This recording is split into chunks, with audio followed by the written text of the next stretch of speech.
All right, wait a minute. For all you new people, I'm Maria Tellier. I'm the New Mexico State Director for the Mutual UFO Network, MUFON. In case anybody didn't know that, you know it now. I'm here on the third Saturday of every month presenting something. I always say if nobody shows up, I'll still be here. But we've been doing this since 2018. But we've been in this building for the last 2 years, which is a really great facility, and we love it. So I thank everybody, because I always forget this part. I thank everybody for being here today.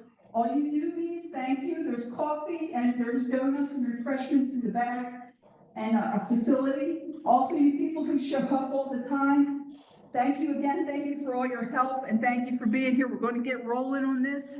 And I wanted to get started because I'm going to say what my original first couple frames, and then we'll get to this part. But New Mexico has an extensive history regarding UFO crashes. And today I'm going to review the crashes I could find that happened in New Mexico, discuss the proof regarding the event, if it actually happened, and speculate where the objects were taken to for reverse engineering if I could find it. Emails. Okay, so I'm going to lead with this.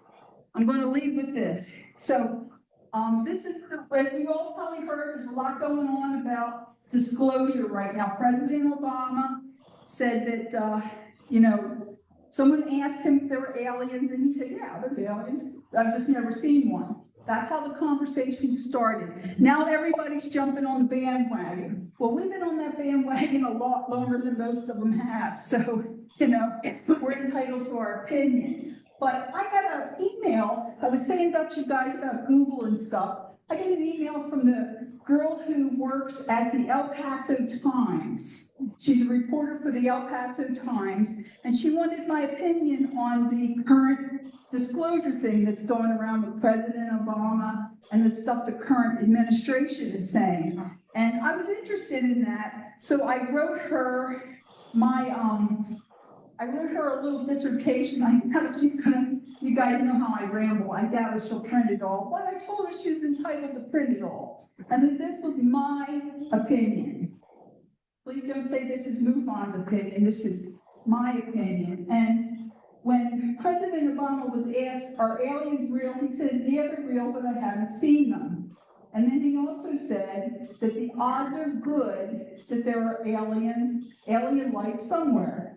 And I agree with that statement. Probably most of us do. And, but he discussed this before. You guys, I've had this in my PowerPoints before. I think I even played the video clip from YouTube of President Obama from 2021. He was on the James Corden show, and he was asked by James Corden, are there aliens? And he says, what is true, and he's being serious, is that there's footage and records of objects in the skies, and we don't know exactly what they are. Now, that was in response to the New York Times report of the Tic Tacs. We're all looking at the Tic Tacs, and everybody's the Tic Tacs are fake, it's leaves floating around, it's this, it's that. And that was in 2017. And in 2021, the DOD said, yeah, they're real. They're ours, they're real. The Navy photographed them from the carrier. It's our footage. It's not classified. We don't know what they are. And that was their statement on it. So they officially said that the object was unidentified. They just couldn't spit it out that it was a UFO. They just can't say UFO. They got to change the name. They got to twist it around. They got to sit on it, everything else. They just can't say the words. So, look, I don't expect anyone from this administration to officially say clearly that our government's in possession of crashed craft and alien bodies. I don't believe they're ever going to say that.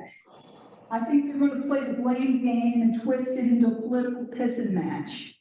But they will distract us, like every administration before them. And that part was actually originally in my PowerPoint, the distraction part. I discussed the distraction before this ever happened. So So, as soon as this is over, all these people who were on the bandwagon and blah, blah, blah, blah, blah, they're gonna go back to scrolling on their phones and sitting in the drive-through, and they're gonna forget all about it, just like they have with a lot of other crashes. But I really think that the odds are good that this is just gonna blow over.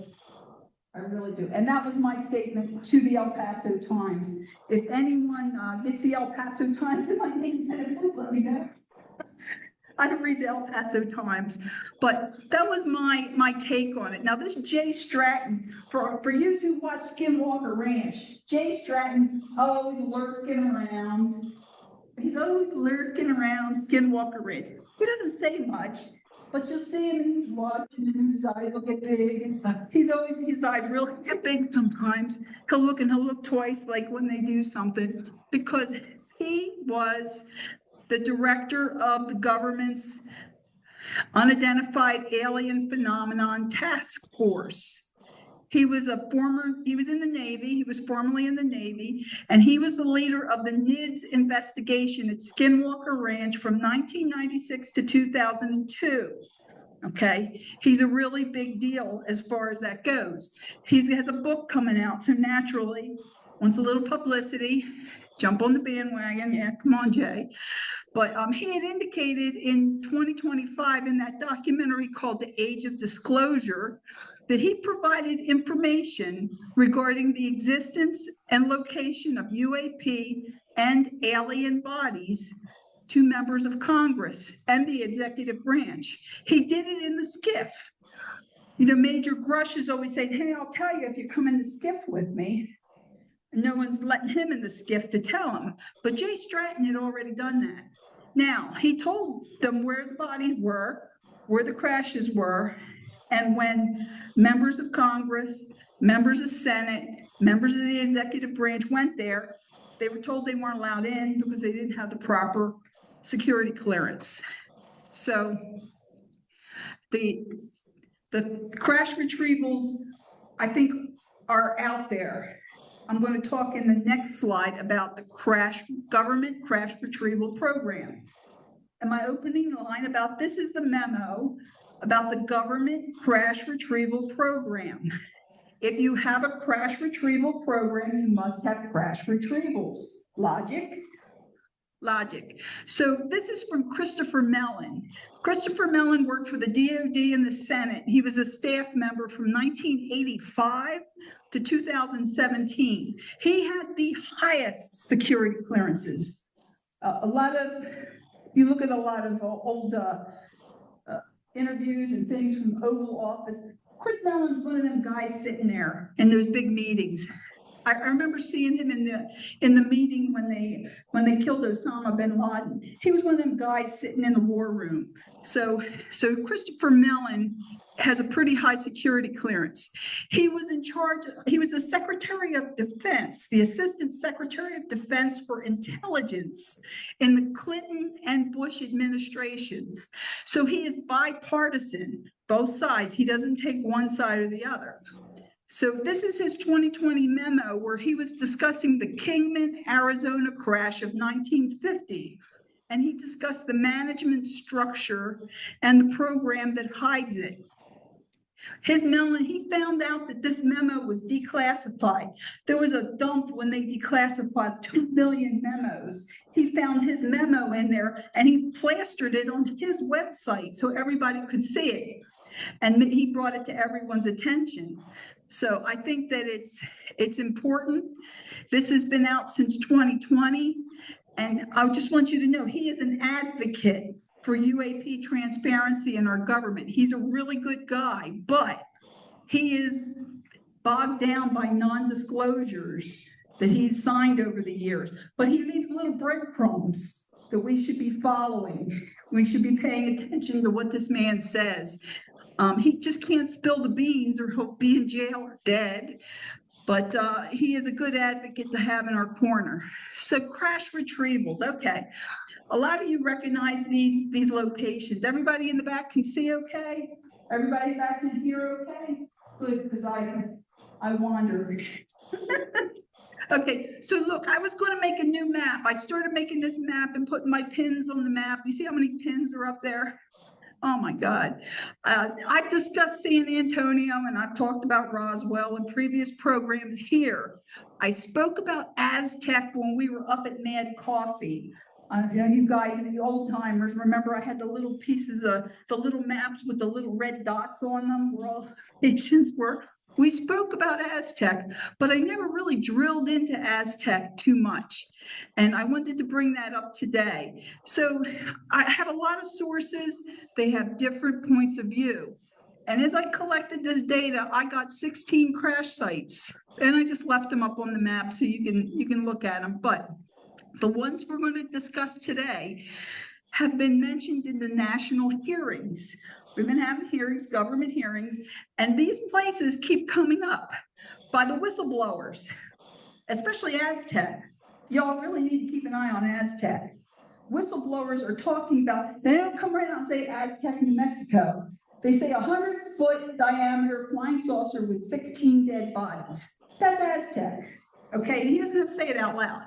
That's Aztec, and whistleblowers are talking about the crash retrieval from all these sites and the different things that were that came from the crash retrievals. So, but again, you know, it's really hard to nail down the ones that happened on military bases. I've got a ton of Wismer ones from White Sands. Oh my God. The stuff I have from White Sands is I'm just going to have a separate program on the one from White Sands. But, and also the Roswell crash. Every one of these crashes was on the front page of newspapers when they happened. And then it just blew away. People forgot about them or got debunked or whatever. And it took years. Roswell happened in 1947, but it wasn't until 1980 that anybody was talking about it again. After the press died down in a couple of weeks, no one talked about Roswell again for 30 years. But so why are there so many crashes in this state? Because we have a low population. It could be a contributing factor is why the government uses New Mexico as its test ground. Back in 1974, we didn't even have 1 million people living in New Mexico. The person per square mile was 17 people per square mile. It is the 5th largest state by area, but it's the 5th lowest state by population density. So less population, less damage, less looky-loos, less witnesses. That could be the reason why they keep dumping here in New Mexico. So when we discuss San Antonio crash in 1945, the population there was 600. It was all farmers and Mexicans, and they dropped the bomb on them. In Aztec in 1948, the population was 750. Again, not a whole lot of people there.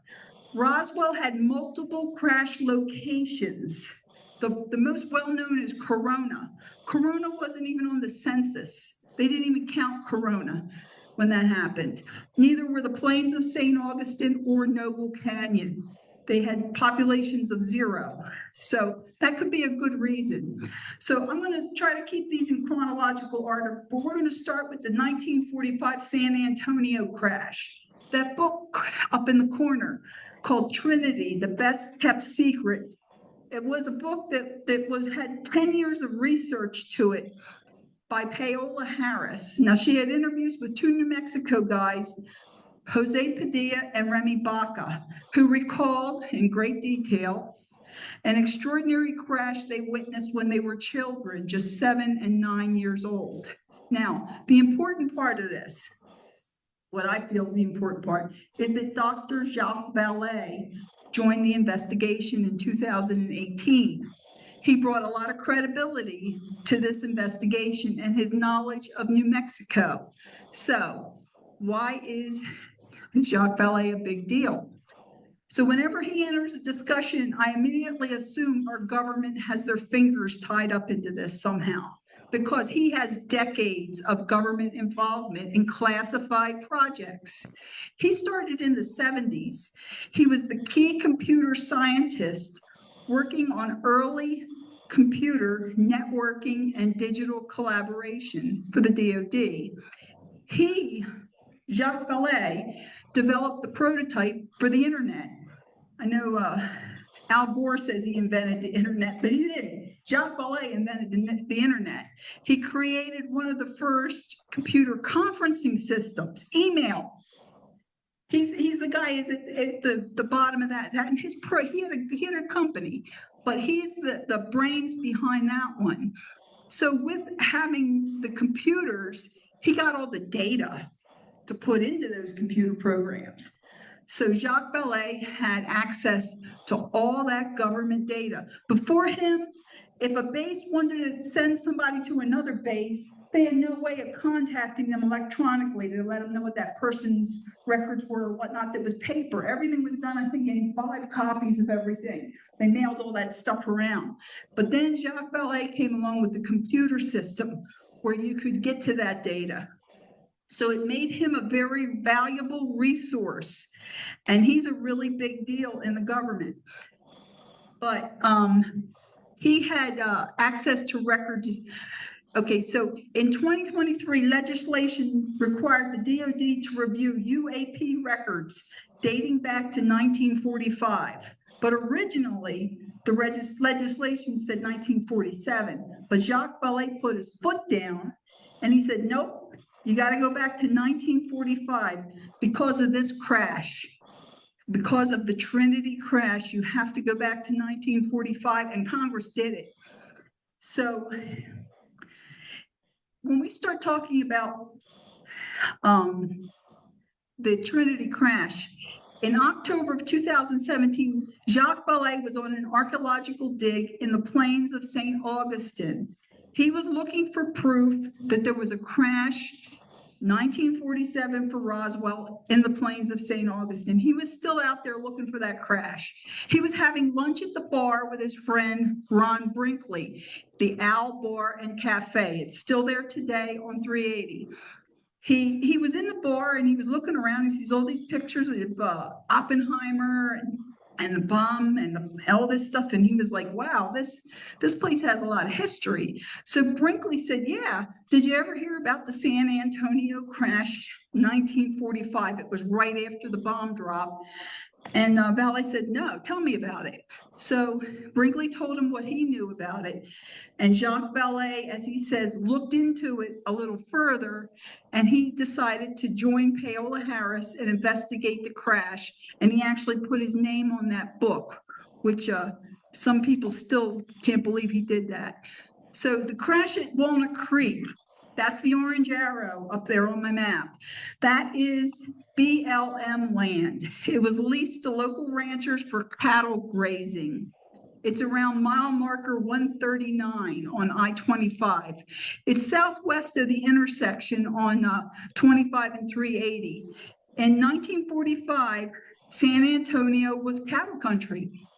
Lush farms, grass, they're all abandoned now, and that's pretty much gone. After the bomb detonation, the vegetation died off and it never really came back.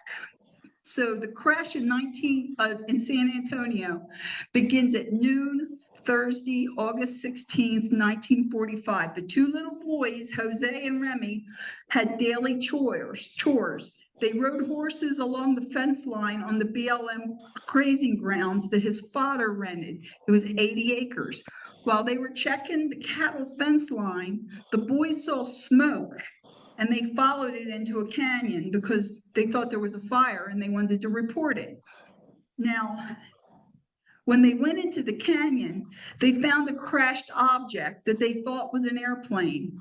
Aircraft frequently patrolled that area after the atomic bomb test, which was just 2 months prior. The boys followed the smoke until they saw a radio tower that had been crashed into. And at the foot of the radio tower, they said was an avocado-shaped object that had crashed in the canyon. The vegetation all around it was on fire. Everything was burning. That's where the smoke came from. The 2 boys sat up on a ledge overlooking the crash site, and they said they watched 3 little creatures little hopperchinos, I think they called them. Little creatures were running back and forth inside a 30-foot metallic object. They saw a big hole in the side that had been made when it crashed, and they could see these little guys running around inside of it. He said they were close enough, they could hear them squealing. So they noticed there was foil on the ground and something that they called spider webs. They watched the object using the binoculars that Jose had in his backpack on his horse. So it started to get dark. They went home, but they told Jose's father when they got home what they had saw. He made them take him back. So the crash started on Thursday, August 16th. On Saturday, that Saturday, Jose, Remy, Jose's dad, and a police officer went to the crash site. The men really didn't believe the boys, but there was smoke in the canyon that weekend, that day, and the cop wanted to look at it. When they got there, they found a crash craft. The men immediately got concerned and they went inside the craft. Now, there was no creatures there anymore, but when the men came out, they were concerned and they told the boys not to speak to anyone about what they found. The boys were told by the police officer, this belongs to the Army. This belongs to the Army, and if you tell anybody about it, your fathers are going to lose their jobs. So the two boys were scared to death and they promised they wouldn't speak about it. That week, the Army showed up. They made a road that's still there today. They made a road back to the crash site and they cleaned up the craft and all the spider webs and stuff that was around. The site was so clean that by the next Saturday, so that's just 10 days later, everything was cleaned up and they were out of there. Remy and Jose never saw the craft again, and they never spoke about it until much later. So Dr. Valet still discusses this event and defends his involvement in it. On a podcast a couple weeks ago, they interviewed Dr. Valet about crash retrieval programs, and he said that this case was part of government reverse engineering. The spider webs that the boys saw were fiber optics.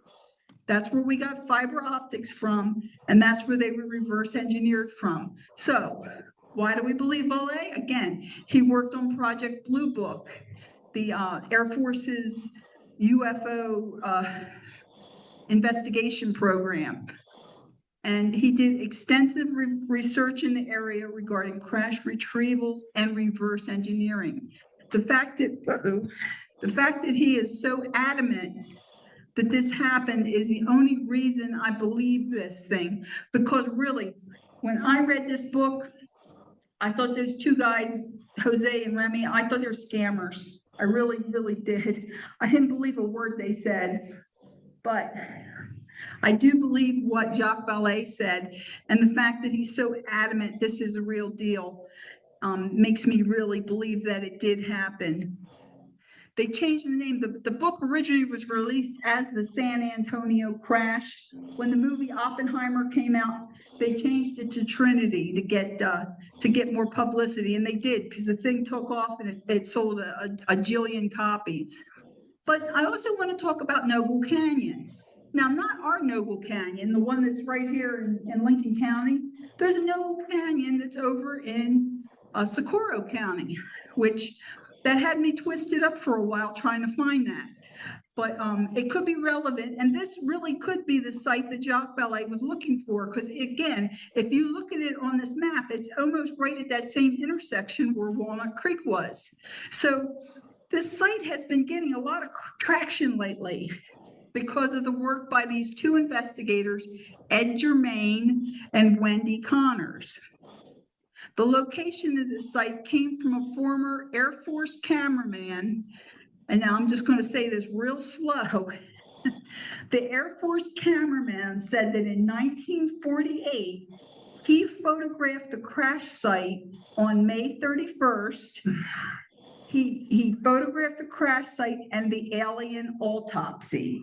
So this is where the famous Alien Autopsy movie comes from, this site right here. I know most of us have probably seen the Ray Santini movie about the alien autopsy, or have been to the UFO museum in Roswell where all the rubber dead bodies are from that. It wasn't Germain and Connors who had anything to do with that movie, okay? Ray Santini came up with this bright idea to fabricate the autopsy and say it was actual footage. The information that he got from that autopsy movie came from the Air Force cameraman. And Germain and Connors had a hard time getting anybody to take them seriously about that site because of the alien autopsy movie. So Ed Germain is a journalist, and he's a former special education teacher and a part-time geologist. And he went with his brother through Socorro County looking for this potential crash site. And they had this map that was drawn by this Air Force photographer, and it led them to Noble Canyon in Socorro County. In 2002 is when he actually thought he identified the site. They spent years looking for the site. That site is below Bianchi Ranch. It's to the southeast. It's 1 mile. If you go in 1 mile from the ranch, there's a giant crater. There is actually a crater there. Now, Wendy Connors, she's an oral historian, and she's an avid UFO researcher. She accompanied Germain to that site in 2004, and she really didn't want to, but she found a lot of documentation, and she documented his findings. So, they noticed what appeared to be a blue-green concentration of minerals over the rock faces inside the crater. She said it looked like wax just melted down inside the crater. Also, she found rocks, and I mean boulders, that had fire on one side, real dark, and just kind of went out lightly to the other, like there had been some type of crash. Now, that could have been a meteor crash, don't get me wrong. I'm not saying it had to be a UFO, but something crashed there. But that's where their data left them, and it's a possible crash site. Again, you know, San Antonio said there was a crash site. Valet was looking for a crash site all in the plains of St. Augustine. Roswell talks about a crash site in the plains of St. Augustine. That leads us to Roswell, 1947. They just keeps more and more locations keep bopping into this with people with data kind of to back it up. And Roswell's the most well-known and discussed crash. It's a household word regarding UFOs and government secrecy. When we talk about disclosure and transparency, Roswell keeps popping up. So look, this event wasn't well known until 30 years after it happened due to that book, The Roswell Incident, which was published in 1980. Attention started being drawn back to Roswell. Researchers who stayed away from it for years began to look at it more seriously. They also looked at how many of those books got sold. They were looking at that too. That guy printed a book and everybody bought it. So everybody starts coming up with their own Roswell books and their own theories on it. So there's an awful lot of it out there. This graphic you see is from the 1992 Stan Friedman book, The Crash at Corona. And I find that to be the best, in my opinion, book on the Roswell crash site. Stan Friedman became known as the father of Roswell after that book came out, because he had interviews with firsthand witnesses. I was telling you guys about firsthand witnesses. In 1992, some of them were still alive. A lot of them were still alive. And he got affidavits, he got evidence, he had all of that he strung together on that crash. So look, there's a lot of stuff on Roswell. I'm going to talk about Roswell in July. There's just too much. There's just too much, especially the Tularosa Gunnery Range. That was fascinating when I found that one. So we'll talk more about that in July. But right now, I really want to talk about the Muscalero Reservation. Stuff is popping up that there was a crash site. Even though there's no direct firsthand witnesses, at the Muscalero Reservation. On this map, maybe I can have this on here so you see it right here. LZ3. You look at it, there's LZ1, that's in Corona, LZ2, Tularosa Gunnery Range, and LC3 is the Muscalero Reservation. Now, you know me and maps, guys. I had to dig into that. Where's that site?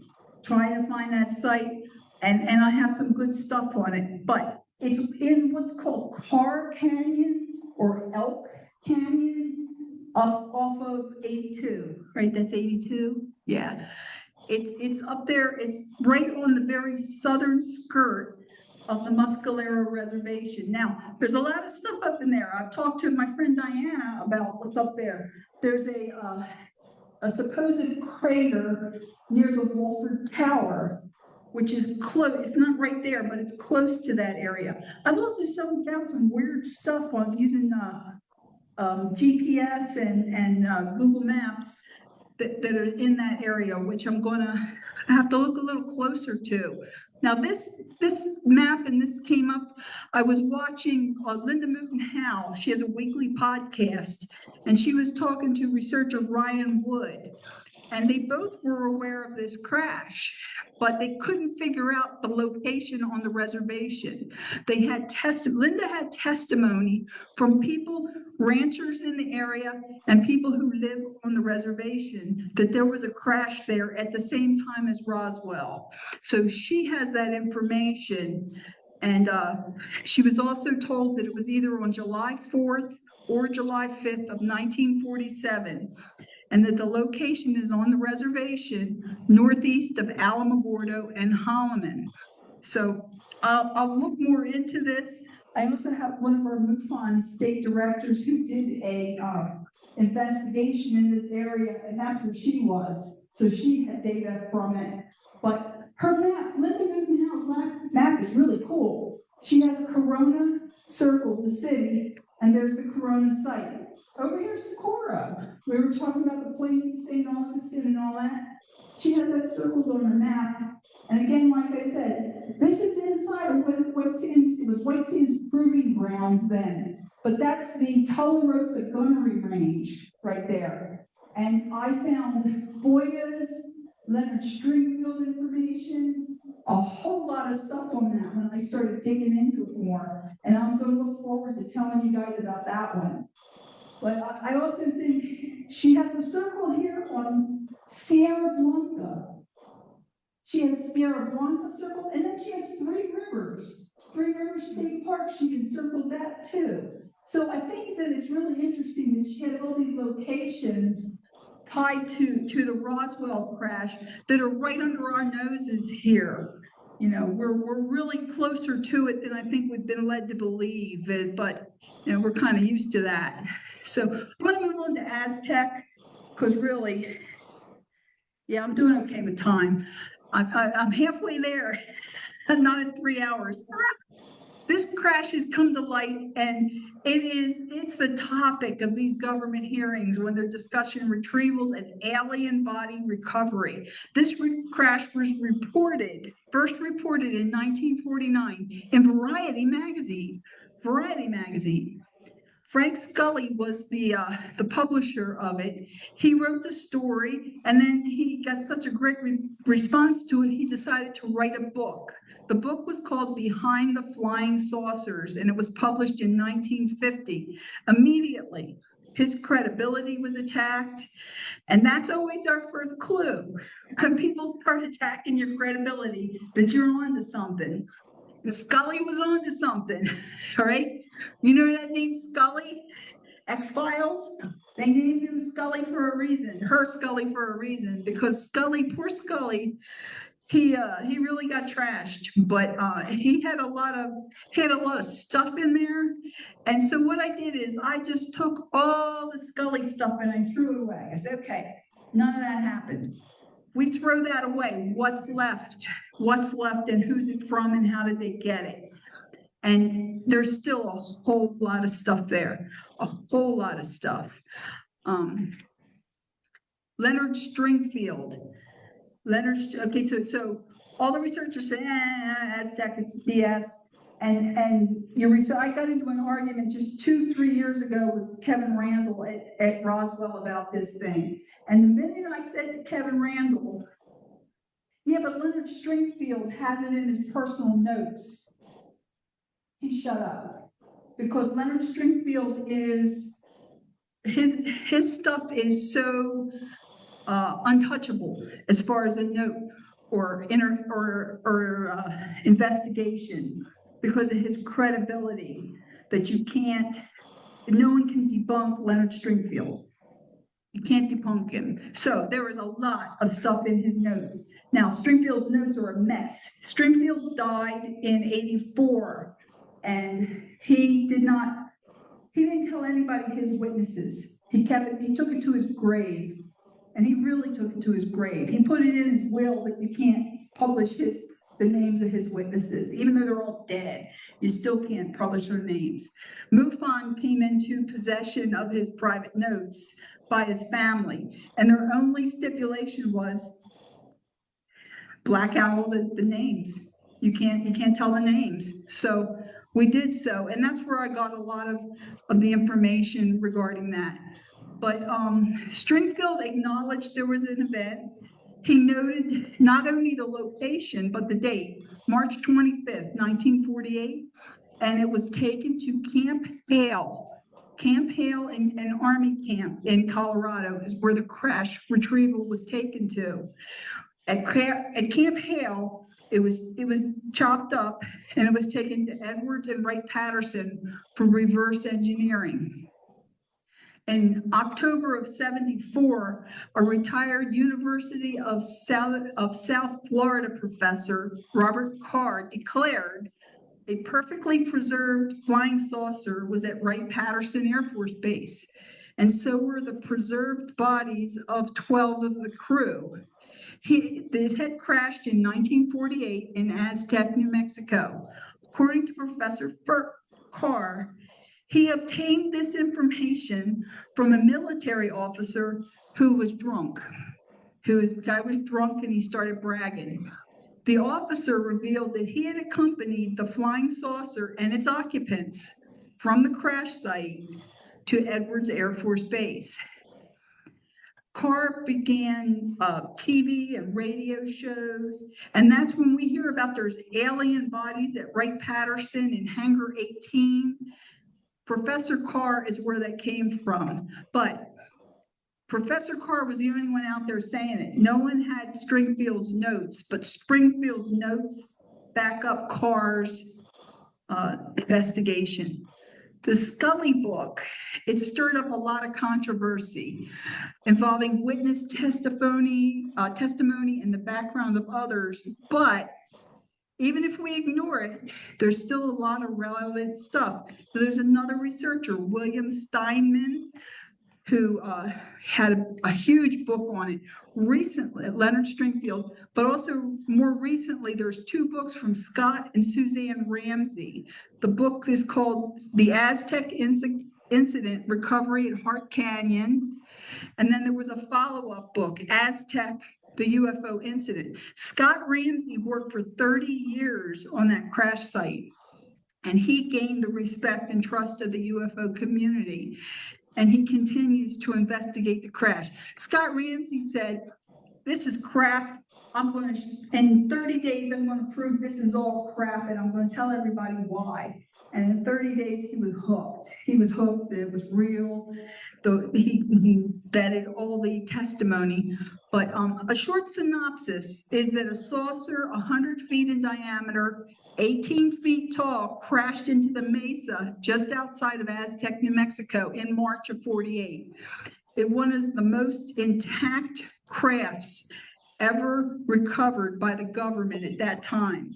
All the occupants, as many as 16, died as a result of the crash. It was discovered by oil workers who were sent to Hart Canyon to extinguish a brush fire. They saw the fire and they sent the oil workers there to put the fire out. They found the crash site on the mesa and they began to inspect it. It was made of a light but extremely strong metal with no seams, no fasteners of any kind. There was a broken hole in the porthole that was located, and one of the workers looked in there and said he saw that there were occupants in there and they were all burned up. They were all charred. But then the military arrived. The military arrived. The oil workers were told never to talk about it or their company would lose their they would lose their charter, or they would lose their rights to drill oil in that area. So they kept their mouths shut. They didn't talk about it. You can still go to Hart Canyon on this day and you'll see cement slabs.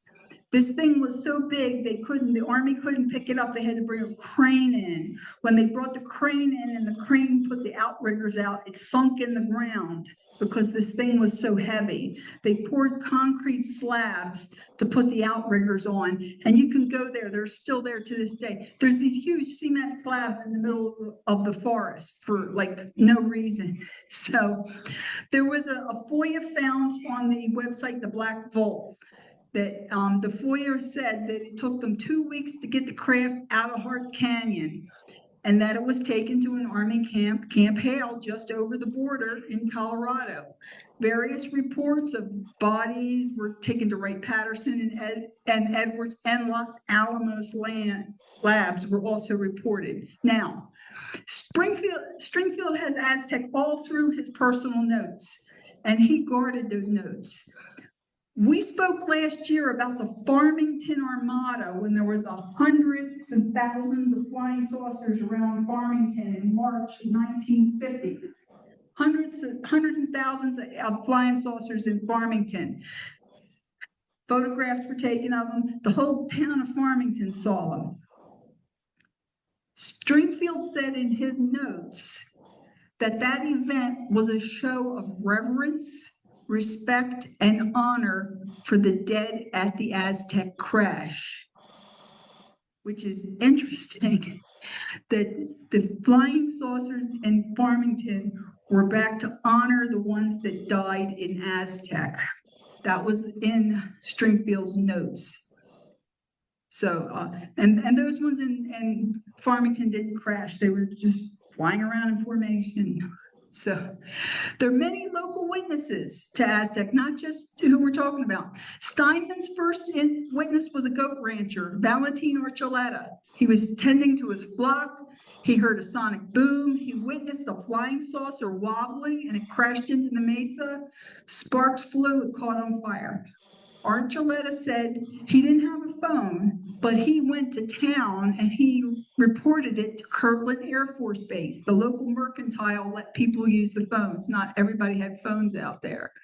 He called Kirtland and they could care less. They showed no interest in it.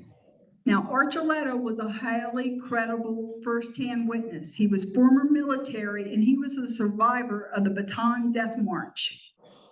He understood what he saw was extraordinary, which is why he called Kirtland and not the police.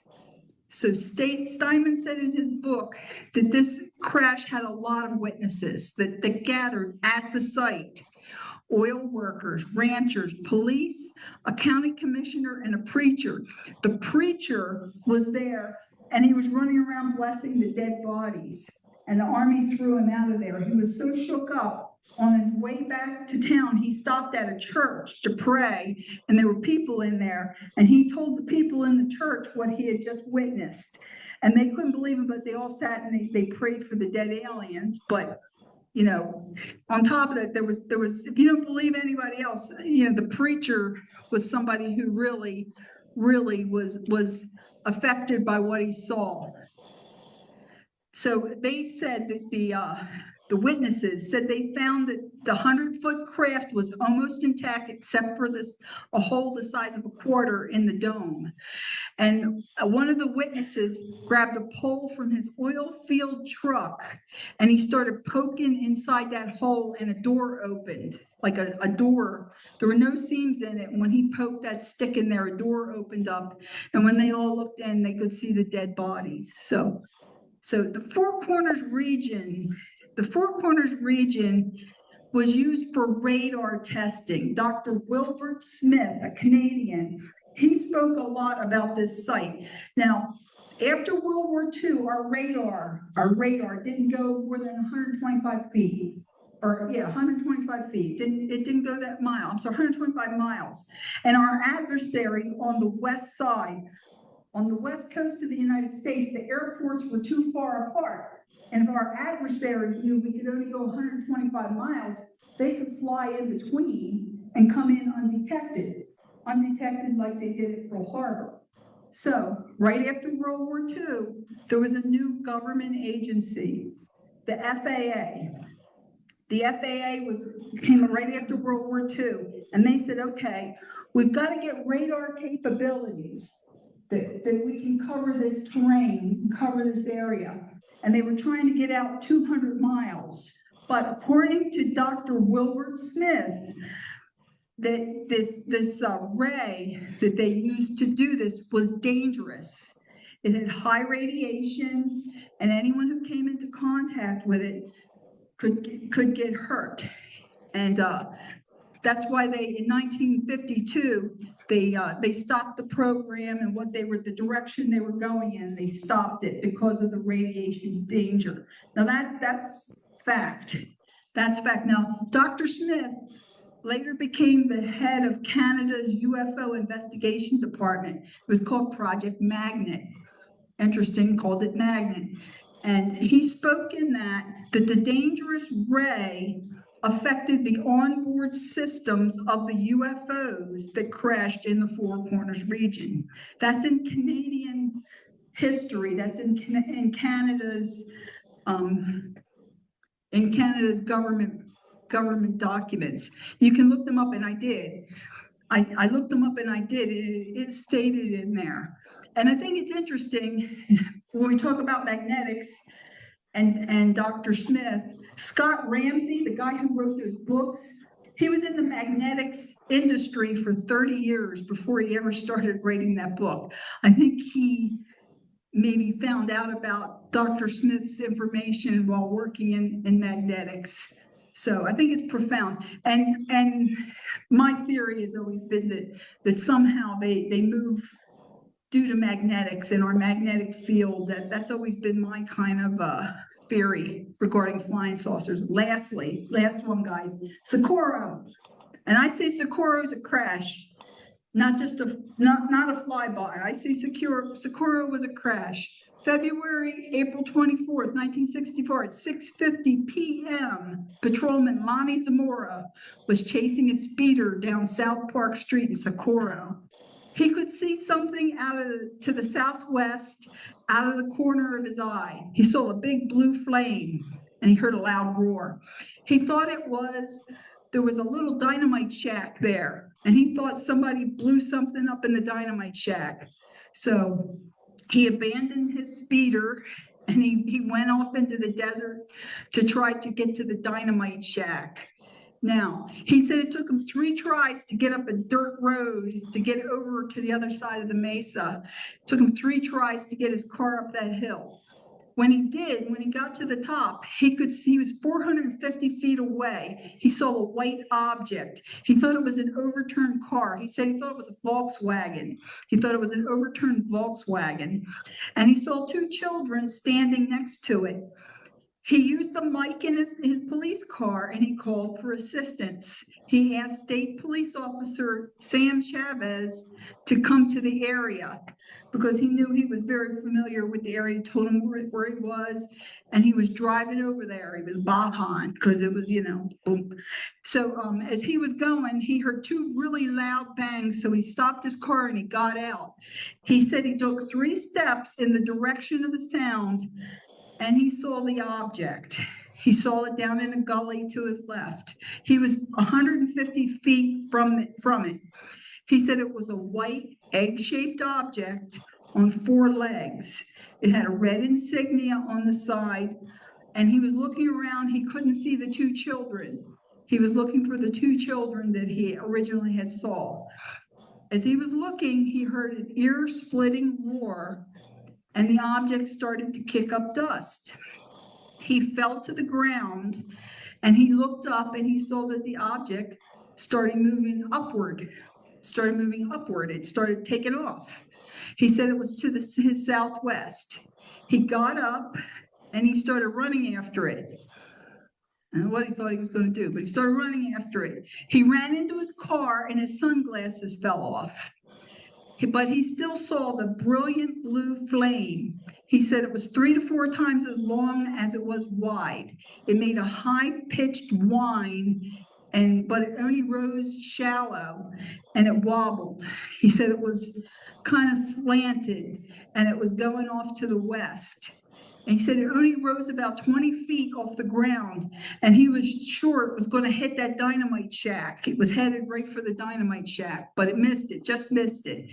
He said it was traveling due west in a straight line, and when it got on about 2 miles from the perlite mill, it started to pick up speed and altitude. He said that it gained altitude quickly and it took off. It took off past 6 Mile Canyon and it became a little speck in the sky. And he ran back to his car to get to the mic and to tell the people back at the police station, look out the window, you got to see this. And just then the state police officer, Chavez, pulled up and he said to him, did you see that? He was babbling and crazy with what he saw. And when he had called the police station, the people ran outside to look for it, to see what they see. They couldn't see anything.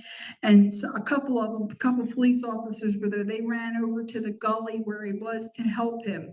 The grange grass was on fire. A mesquite bush was on fire. They inspected the area where it was. There were 4 8x12 wedge-shaped depressions. They were 3 to 4 inches deep, and they were in an uneven rectangle shape. Sergeant Chavez called the Army. He called the Army, and Captain Holder, who was the commander of Stallion Gate, he lived in Socorro, and he came over. And of course, he brought somebody from the FBI with him. They measured the area and they examined what looked like landing marks found on the floor of the desert and the burned area. They took samples of the stuff that had burned, but they also inspected Zamora's police car for flammables because they thought maybe he set it on fire and that he was faking it. And both Zamora and Sergeant Chavez were questioned pretty extensively. And the Army, the Air Force, New Mexico State Police, they all came to the site quickly. And but they found no reason to hold Patrolman Zamora. They found no wrongdoing. They found no flammables, nothing. So they let him go home. That was the night of the 24th. On the way home, Lonnie Zamora went to church and he talked to a priest. He was so shook up. Because he thought he had saw the devil.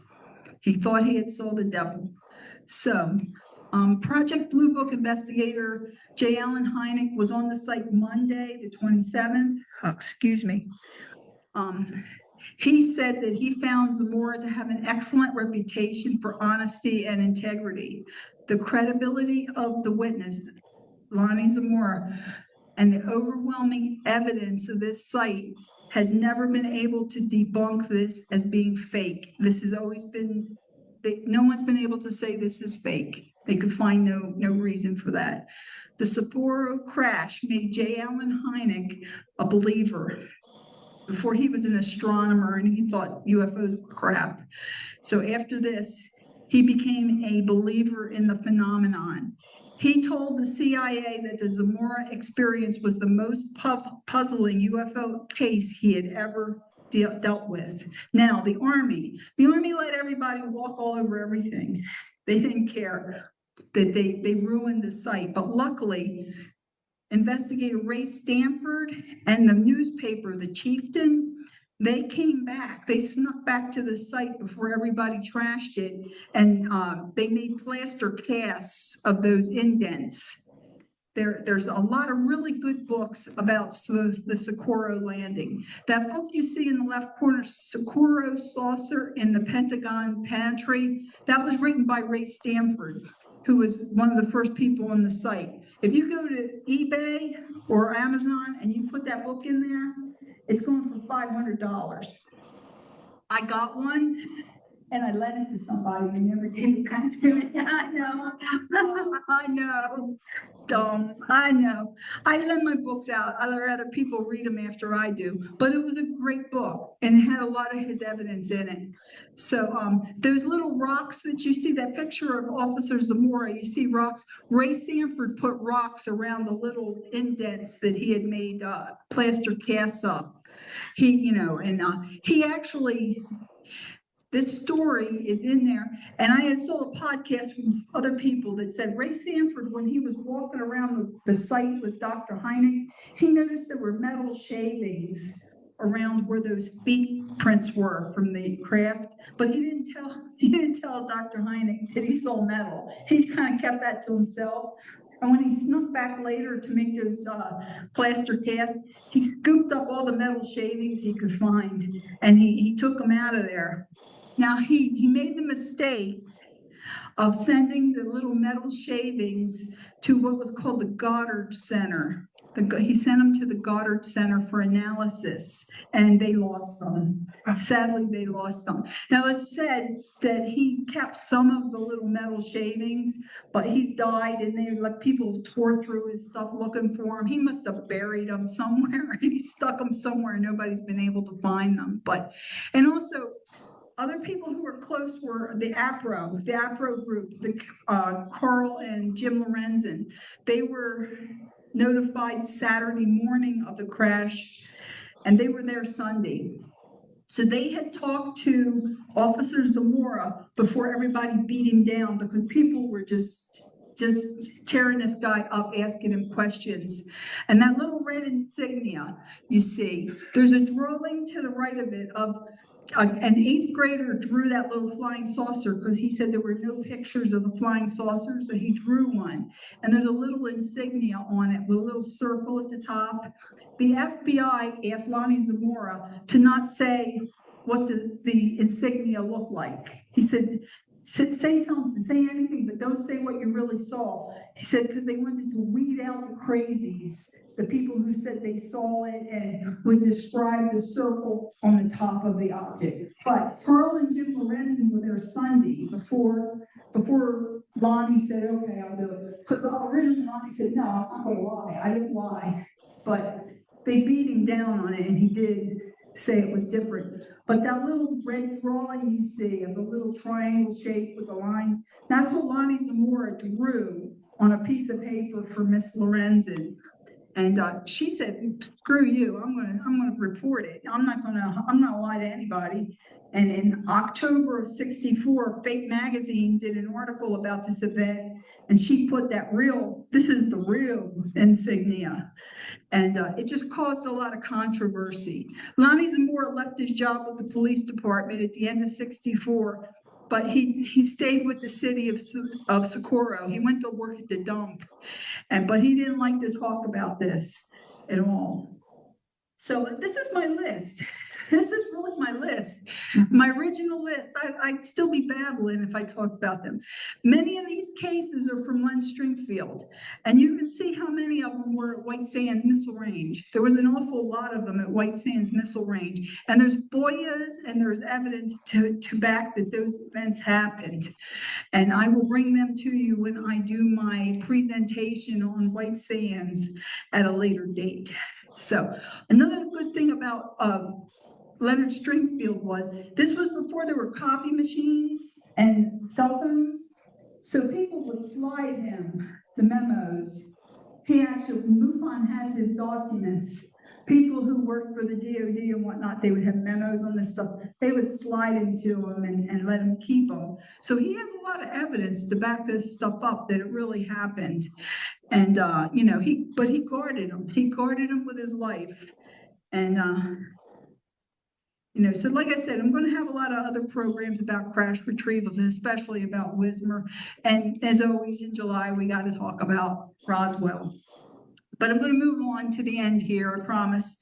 Alamo UFOs, my group. My chat group about seeing orbs in the Sacramento mountains. We use the WhatsApp chat group. If we see anything, to report it on that eastern view. I didn't have any reports of orbs to discuss, but in the news, El Paso airspace was closed. El Paso airspace was closed on Tuesday, February 10th around 11 p.m. The FAA finally shut it down for 10 days starting that Tuesday night. Now they opened ELP, they opened El Paso back up the next day, but they kept Santa Teresa Airport on lockdown. The Secretary of Transportation said the military neutralized a drug cartel drone, and 2 other U.S. officials said they were testing counter drone technology, and that's what prompted the disclosure. The FAA lifted the order on all flights out of El Paso, but and a couple days later on Santa Teresa. But everyone was talking about this crap, and here, let me get there's my drawing. Okay. So naturally, you know me and Flight Radar 24, I'm always out there looking at our airspace, and this is what I found. If you recall last month, I thought I had, when we were talking about Alamo UFOs, I thought I saw drone activity on the north end, the north side of the airport, which is right across from my house. And I had this little light that was flickering, the blue and red lights, whites, it would stop, it would go backwards, it would go forward. And I thought, that's a drone. That's a drone. But if you remember, I looked up, and these little drones you buy on Amazon and Walmart, they only go 400 feet. If you have a commercial drone, you go 1,200 feet. I was viewing this object at 5,000 feet, and I know how high it was, because that's what I do. That's what I do. So I know it wasn't a Walmart special. It wasn't some kid out there playing with it, but it had the drone characteristics going back and forth. Now, military drones, they can go as high as 55,000 feet. But this drone here, that was this site right here, it is east of Oro Grande. It's north, this is ELP, El Paso is down here, Oro Grande's over there. Santa Teresa, which was on lockdown when this thing was flying around, was on lockdown. So this thing shouldn't have been flying out there. And I'm like, why is there something in Santa Teresa's airspace? So I had to look into it. And that's what I found what it is. It was and if you could, I know it's hard to read this thing, but it was an actual UK drone from the United Kingdom. I'm like, what? What's that about? It's called a Than's Watchkeeper. It was flying at 9,800 feet this day. Like I said, west of Oro Grande, north of Chaparral, and it was in Santa Teresa Airport's airspace. And I looked into it a little more. The UK is training at Fort Bliss. They're training with these drones at Fort Bliss. But these drones, they're going to be decommissioned next year. They don't use them anymore in the UK. And I'm like, they don't use them anymore in the UK. Why are they training them here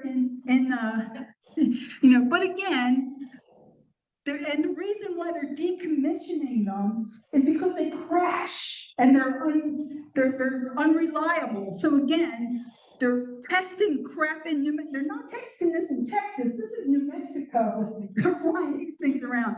Again, they're flying stuff around in New Mexico that can crash and burn and hurt people. But I just put some information up there for you people who are on Flight Radar 24. If you ever see a lot, you see how it says, where's my thing? Not applied, not applied. That tells you where it took off from and where it's going to. Of course it says not apply, not apply. But if you look at like an aircraft, it'll say like Dallas, DAL, and it's going to Phoenix, FHA. But here, not apply, not apply. But And if I had put this up, you'd never be able to see any of it. There's a little arrow here, more information. More information gives you all this stuff, which is who owns it, because they have to say that. If you ever look and you see King Air, it's intelligence, surveillance. And if you click on that, that's what this thing says it's UK, but I've seen these King Air ones out there. And also Meta Aerospace, if the drones, they refuel in the air, KC-135 tanker, and you can also see RQ-4s, A, B, C after them, it depends on that. But those are the ones that go real high. But those ones show up on, oddly enough, those ones show up on flight radar. The Q-9s out of Holland don't show up on radar. They've got their own channel. But these ones, they all show up on Flight Radar 24. Just make sure that your flight categories have military checked. And again, Flight Radar's free. You know, I have a more expanded version of it because of my MUFON investigations, but you can get that Flight Radar and you get a week's worth of stuff for free that you can view at any time. And it really comes in handy when I see stuff out here in the Sacramentos. Lastly, the Soul Trap. Soul Trap. This is a book by Joe Luz out of El Paso, who's a hypnotist, and he also feels that he was abducted. This is a really good book. I'm trying to get a hold of him. If anybody knows this guy, so I put it there. He was Mufon in El Paso, Texas, and I had the girl who from the El Paso Times.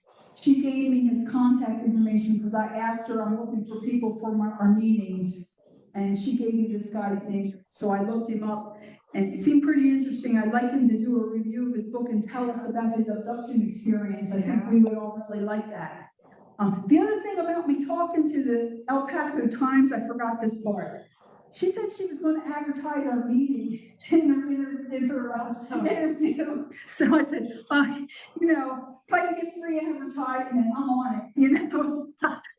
So I did that. So, do you guys have any questions or anything you want to talk about? I'm wrapping it up here. Those are our YouTube and our Facebook pages. Again, whenever you guys post to them or go to them, that's how stuff keeps coming. The lady from the El Paso Times, she Googled UFOs and we came up. Yes. About how many crashes have there been in New Mexico, approximately? Oh God, those ones I found are like this is what's hard to do. Is as I said before, is something will crash and we won't hear about it for 30 years.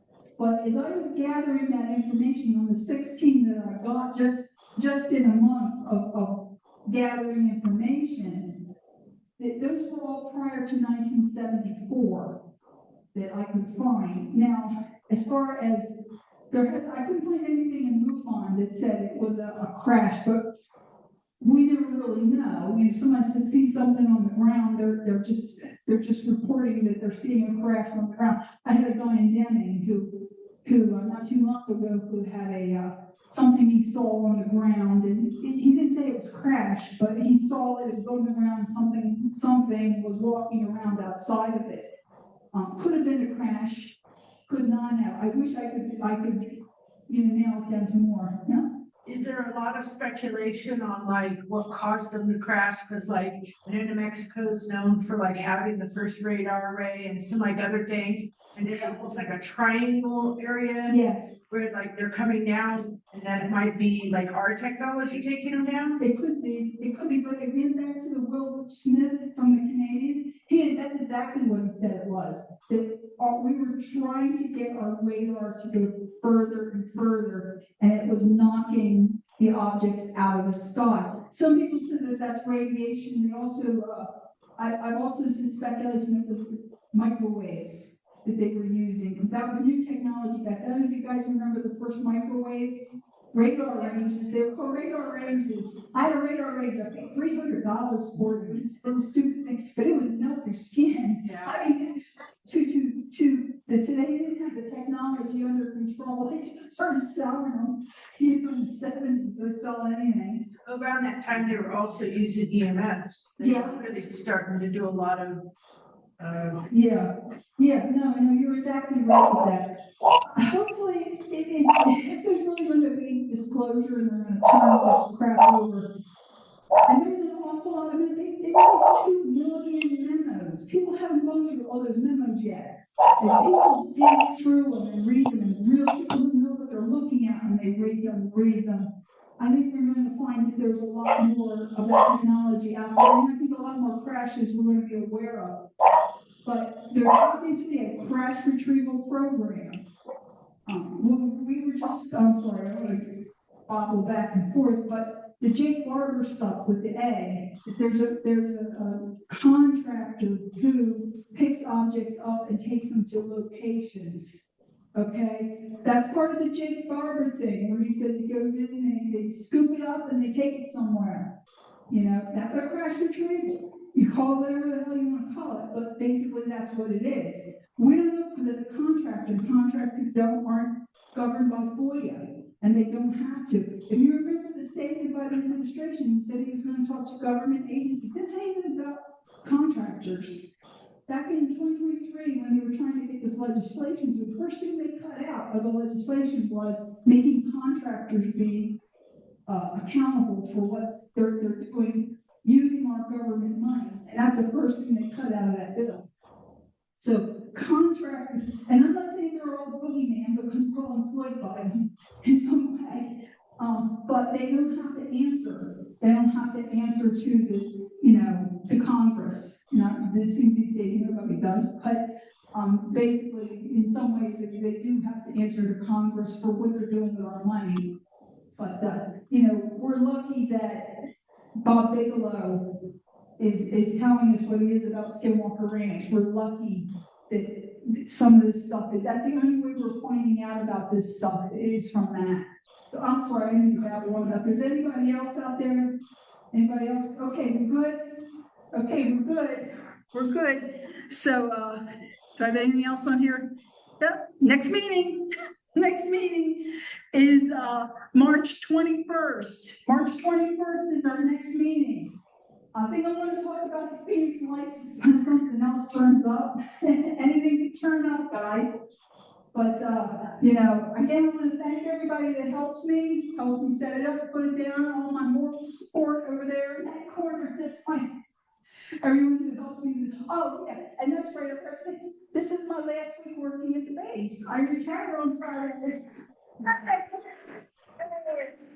So, again, thank you. Thank you guys for everything. And I hope thank you again for coming. I really appreciate it. And if anyone reads the El Paso Times and if I get a quote in there, let me know.